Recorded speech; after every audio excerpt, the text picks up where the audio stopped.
So hello again, you beautiful buggers. It's been a while since I've actually uploaded a video. I finally got my finger out, so I did. And don't worry, it's not going to be, well, I'm going to be posting a video later on about all the happenings and goings in deathmatch wrestling at the moment, but we are not here to talk about deathmatch wrestling for once. We are here to talk about New Japan Pro Wrestling and the recent show on Sunday morning, well, Sunday morning in the UK for their New Beginning show. So it's always a big show, a good one to always look forward to.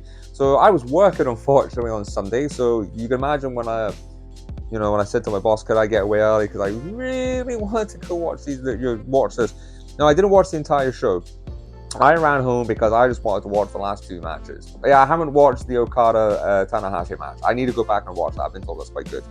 But I had to go home and just quickly watch the two main event matches, because we got the second match between Bryan Danielson and Saber Jr. to find out who is the best technical wrestler in the world. And then we also got a very unique main event from New Japan, something that's quite common in the West, but not as much in New Japan. But we will talk about that soon enough. But I first want to talk about this semi-main event. My God.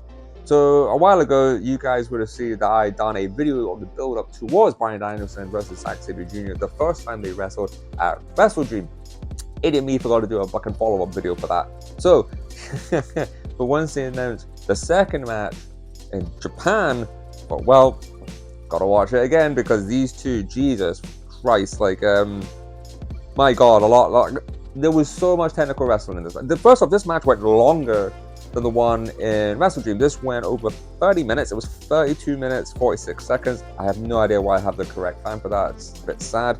But anyways, look, these guys, holy shit. Like, you could tell the crowd was pretty split between them, but I felt like majority of the Japanese crowd were going towards Saber Jr., being that he is the New Japan regular. Obviously, Bryan Danielson is a big name in Japan.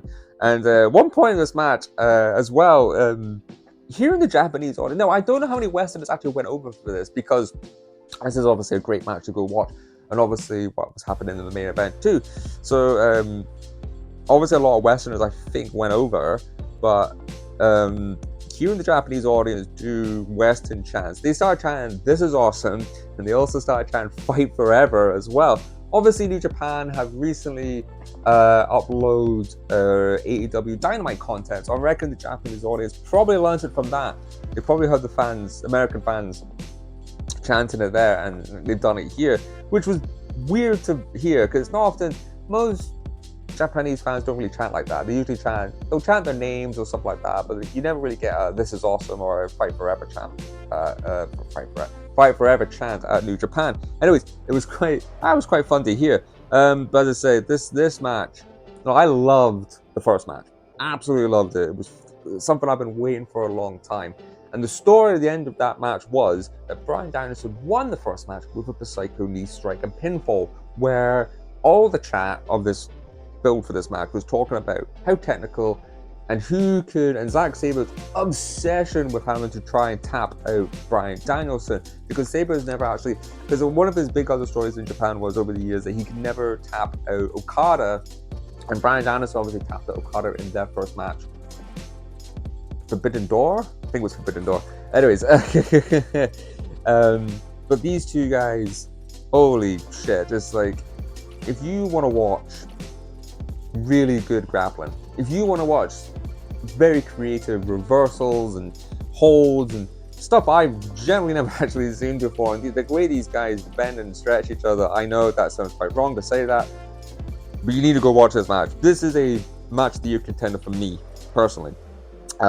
This is going to get a high rated star rated from everybody, I think, not just the usual suspects as a Meltzer, but I think a lot of reviewers are going to rate this quite high. This was almost what you could almost call real pure style just wrestling. It was so good, and you can tell the passion between the two of them, and the respect and between the two of them, and kind of the hatred as well, especially when Saber, like, at one point was selling his leg, and he sold it really well, actually. I hope it's a sell. But these two just knocked the crap. I mean, there was a spot where they're both sitting down in leg locks, and they just start slapping each other, and oh my God, I sat there just because it wasn't just little, it was, oh my God, it was Some of the chops and strikes in this match were pretty hefty, but even some of the holds, oh my God, you know, just the way these guys work. I mean, I want to see a third match. I think we're going to get a third match because the way this match ended, Saber Jr. got his win back, which I predicted, because most of the Japanese guys from Forbidden Door and AEW have been getting their wins back in Japan. Makes sense. But yeah, again, Zack Sabre won. But at one point in this match, so Sabre is trying to submit. That's his goal, it's his obsession, is to submit Bryan Danielson, not pin him. But it gets to a point in the match where you can tell Sabre doesn't care anymore, and he's just wanting to get the fucking win. He just wants his win back. And sure enough, yeah, he it was actually, you know what? It's weird because it wasn't a strike and a pin. Well, it was a pin that won the match, but it was they were exchanging roll-ups, and then Sabre caught him in 1A. But even though they caught him with more, I mean, Bryan Danielson won the first match when he struck him with the psycho knee and got the pin. This one, it was exchange of pinfalls, and Sabre won in this one. But we've still not had a finish with one guy submitting the other. And that's what the main story of this match has been about. So I reckon we are going to get a third one. I hope we get a third match. We better get a bloody third match, because now it's one. It's set. It's a rubber match time. They're at one apiece. You need to go and do the third match, and I'm praying, because I've got tickets for Wembley this year. Please let it happen all in. Please, I would love to see Danielson and Sabre Jr. go at it at Wembley Stadium. It would be fantastic. It would utterly be fantastic. But then I'm not Tony Khan, so that's how I would book it. But look, if you haven't seen this match, go do yourself a favor and watch this beautifully crafted, wonderful, brutal, just pure wrestling. It was fantastic. It's honest to God, it's definitely going to be in my list for a match of the year. It's definitely a bit different. It's certainly something you don't see. I was going to say an American audience, but you know. But anyways, look, go watch the match. It's stunning. It was absolutely brilliant. I can't wait for the third one if they do it. I say if, they have to do it. They have to do a third match. But look, anyway, that was the semi-main event. Absolutely loved it. And then we got to something very special and very rare in Japan in the main event, because we had a steel cage match, which is something we're quite used to seeing in the West. We see it a lot in America. We've seen it in the UK as well. We're quite used to seeing cage matches. However, when New Japan announced this, I was trying to research. I generally think there's only been one other match. I think someone said, I read it in a forum, I think someone said it involved Suzuki maybe. But anyway, look, I've been watching New Japan for quite a few years. Never seen them do a cage match before. So I was very excited. And I thought, so the build of this was Bullet Club with the War Dogs and United Empire with Catch 22, their other tag team with TJP and, oh my God, hold on, and Francesco Akira. And the War Dogs, obviously, in Clark Connors and Drilla Maloney. And these two, for the last, I watched their match at Wrestle Kingdom, really enjoyed that, and they've been building and building more. And then I thought this was going to be a cage match with those two teams, but it actually turned out when I finally got around and watched the highlights from the final Road 2 New Beginnings show, I think. And it was obviously Will Ospreay came out. He's like, we should do a freaking big 10-man tag, and it was David Finlay that put the stipulation of a steel cage match. No, so after the Bryan Danielson's Saber match, to be fair, they actually set up quicker than I thought it was going to be. They obviously had like video vignettes to show and stuff, and while they were building the cage. And once they finally showed the cage, now there was no roof on this cage, and the cage walls weren't as close as usually most cages, those things are really close up to the rings. This was a bit more spaced out, so it was. And yeah, it was absolutely fucking crazy, this match. So yeah, so the rules were your sort of typical kind of war games match in a way. So two guys starts with two guys, and every couple of minutes somebody from the other team would come out. So this was opening with David Finlay and Will Ospreay were opening this match. So they were, and it was going to be like, well, first off, go watch the entrance for Will Ospreay. Honest to God, almost had a tear in my eye watching this. Holy crap, the reaction from the Japanese audience for him was insane. I know he's beloved in Japan, and hearing those Japanese guy crowd chanting his name Ospreay back, go watch it. Even David Finlay, kayfabe as well, like even he had a smile on his face watching this because he was sitting on top of the cage and his missus was there as well. Will Ospreay's missus was there, and hearing all the Japanese crowd, he's been there 8 years chanting his name. Yeah, it was a very special moment and it was fantastic. And to start off this match, so it was going to be every 2 minutes somebody else from them would come in. But Will Ospreay said to David Finlay, "You're only going to give me 2 minutes with you? Nah, mate, I want 10. He requested 10 minutes, but Finlay wouldn't go with 10. He said 5. You get 5 fucking minutes. And Will Ospreay agreed to it. And yeah, it was a good 5 minutes to watch. In fact, I still think David Finlay is slightly underrated, but he's compared to previous Bullet Club leaders, he has not had the impact maybe as previous ones, but no, he's still good in the ring. He's not a bad wrestler in the ring at all. I mean, these guys gave us a good 5 minutes, and then from then on, it was going to be, a War Dog member coming out. Well, actually, no, it was a War Dog member that came out next in, I want to say Coughlin. I think it was Coughlin. Unfortunately, Stupid Me didn't write down the order of everybody coming out. But nonetheless, every 2 minutes, somebody else would come out, and they would build and build and build, and they finally get to the all 10 men in, and that's when, I don't know if they announced that, because usually in those types of matches, the match starts once everybody's in, right? Well, I don't know if they announced that or not. I think they did announce that. I think it was the same rules. But look, this was a fucking war going in here. They brought all the weapons too. They had chairs, they had kendos, they had the big metal bins, and tables were coming out, and Dave Kidd bled like a motherfucker. A lot of people bled pretty badly. Will Ospreay bled pretty badly, so did a few of them did. Anyways, it was fucking fantastic. But they say, it's rare that you're gonna see a steel cage match in Japan. That's why I watched it, and holy crap, this is fucking this match. When you watch a match, it's so entertaining that you forget the time.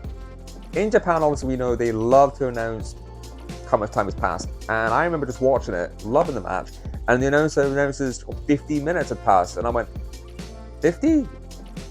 Does it feel like 50 minutes? I was like, 50 minutes has just passed, Jesus Christ. But there was tons of fucking, again, it was, this match went on for 64 minutes, nearly 65 minutes, just over 64 minutes. So trying to get me to really talk about everything that happened in this match, but there's certain spots I remembered, a la Coughlin, Jesus Christ, just handing over kendo sticks to Akira and TJP, and just them just knocking the crap out of this, and he didn't flinch. Alec Coughlin did not flinch at all. That was a cool fucking spot to watch. I loved all the stuff with Akira, because obviously the build between War Dogs and Catch 22 has been really fucking good, actually, especially with TJP's new sort of character that he came out of the coffin. We all remember that. He's got that, the wee demon mask on and stuff. It looks really cool, actually. But part of the story was little Francesco Akira from Italy being scared of the War Dogs, and to be fair, Giulio Maloney and Clark Connor have been smashing it, so they have as a tag team, and definitely bringing over the crazy side as well, the very, very aggressive the War Dogs currently. And he was going through the match trying to, and then part of this match he finally gets into it, and he's finally ready, fuck these guys, I'm gonna fucking fight you now. And Francesco Akira was fucking phenomenal in this match. Obviously, do you know what? I didn't even talk about who's actually on the team. So, as I said, Bullet Club, we had Alice Coughlin, Clark Connors, Drilla Maloney, Gabriel Kidd, and David Finlay. The United Empire, obviously, I've just talked about Francesco Akira, TJP. We also had Hanane with that crazy face tattoo, Jeff Cobbs, and obviously Will Ospreay.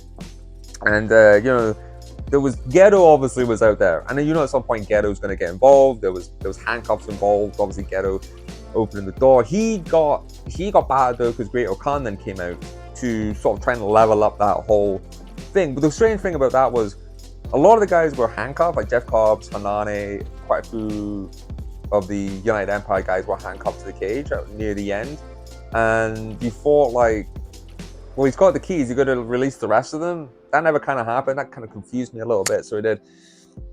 But Ghetto got his just deserved, and it got really, really crazy near the end. I think they had this great idea, and they couldn't really They did kind of execute it. So basically, you get the classic near the end. They want to take the ring canvas off to expose the wooden boards. Holy shit, this was actually crazy. The more I think about it, the more I remember this now. Because Gabe Kidd wanted all gone, which would have took them quite a while. Because if you've ever noticed, trying to get the canvas off, it takes quite a lot of time. There's a lot of ropes, a lot of untying, stuff like that. Anyway, they gave her halfway and thought, we just better call it that. But oh my god, like I've seen matches before where they've took the boards up. Not the boards, the canvas up. This was crazy because holy shit, the minute these guys started trying to do spots on the floorboards, they were all moving. Some of them were flipping up. Some guys almost fell through to the bottom of the ring. These guys trying to do some crazy ass spots, like, you know, suplexes and stuff off the top turnbuckle as well. And you're just like, oh my god, please, please. You just don't want anyone falling through the fucking ring. Because if you go watch it, you'll understand what I meant. The boards were just, oh my god, Jesus Christ. It was fantastic. It was utterly fantastic. And yep, I thought, I kind of had an idea of where they were going to go with the end of this match, or who was going to go over. And obviously with the news of Mr. Ospreay going to AEW now, wow, Palmer was like, well, tradition's tradition. If you're going out, you go out on your back. And sure enough, yeah, with the United Empire, the majority of them all handcuffed. I don't know what happened to Great O'Khan. This was a beautiful little ending actually, because it was Francesco Akira really trying to battle. Will Ospreay comes in. He's bloodied. He's just been bad the entire match, and he's sort of cradling Francesco. Francesco's tried his hardest. Honest God, like tried his hardest to fight on. And with Will Ospreay, it was like basically the way he was holding, he was kind of saying to him, "You've done your best. It's fine." And Will Ospreay knew he couldn't let Francesco go any further in the match. He rolls him out to the outside, and then Will Ospreay quite hardly picked himself up, and then it was just him and all of Bullet Club War Dogs, and it was like, this is going to be the end. What's going to happen? And Will tries to fight them off. It doesn't happen. He's outnumbered. He gets battered. Finlay does his finisher on him, and then he gets the pin. He gets the 1, 2, 3. And yeah, so the War Dogs came out on top of this match. Bullet Club came out on top of this match. I thought, you know, and it was David Finlay getting the pin on Will Ospreay. I knew they were probably going to do that because with Will Ospreay going out, and they really need to. As I say, I don't hate David Finlay as a Bullet Club leader. He's got the aggression. He's not bad in the ring, but just compare him to the last couple of leaders. He's still got a bit of work to do, I think. But you know, he's got a great. You know, I think the War Dogs, a brilliant idea for Bullet Club. I think it's something a little bit more refreshing in Bullet Club, especially the attitude as well. Gabe Kidd, Mark Connors, and Dan Maloney are absolutely smashing it there, and Alec Coughlin too. He's got, you know, quite a nice mustache as well. But look, that's another match definitely go watch. Will Ospreay did a nice speech as well at the end. He had all the guys from United Empire, and he thanks the Japanese audience. He actually speaks a little bit Japanese to them. It's very emotional. Again, I almost kind of teared up watching this as well. Because we all know that Will Ospreay loves Japan. He's very loved over there. He's been there 8 fucking years in Japan. He's given everything he can to that company. And, you know, now we're going to get him into see him in AEW, hopefully see some dream matches. But I would definitely recommend, go watch this. Again, because it's not often you see a steel cage match in Japan. So, New Japan Pro Wrestling. So, you know, you should really go watch it for that. You see kind of how they interpret it. But look, overall, these 2 matches, Bryan Danielson and Zack Sabre Jr. in the steel cage match, fuck me, I mean, it's a long watch because it's about an hour and a half, just over an hour and a half actually watch these 2 matches. But we don't include the time it took them to set up the fucking the cage. But yeah, absolutely love this. Absolutely, you know, I need to go back and watch obviously Okada and Tanahashi go at it one more fucking time. I need to go watch that because you can never get bored of those 2 going. But yeah, like, so we have to look forward now to the future of New Japan and see what they do, because obviously we know they lost Will Ospreay. He's away now, and obviously Okada, the main man Okada, which has been one of the craziest news stories I think this year so far. Apart from other ones, but we won't talk about that. But look, when it comes to New Japan, yeah, it was a big deal with him leaving the company. He has been the ace there for so long. We need to see what happens with New Japan in the next year or so, because now they got Tanahashi. He is now in charge of New Japan Pro Wrestling, so we'll see where he takes that company. So look, anyways, I will see you guys all again. I have definitely got more exciting as fuck deathmatch news coming up as well. Hopefully I'll get back to you with more stuff from Japan and the independent wrestling scene. So look, anyway, you guys have a fucking great day today, and I will see you later on.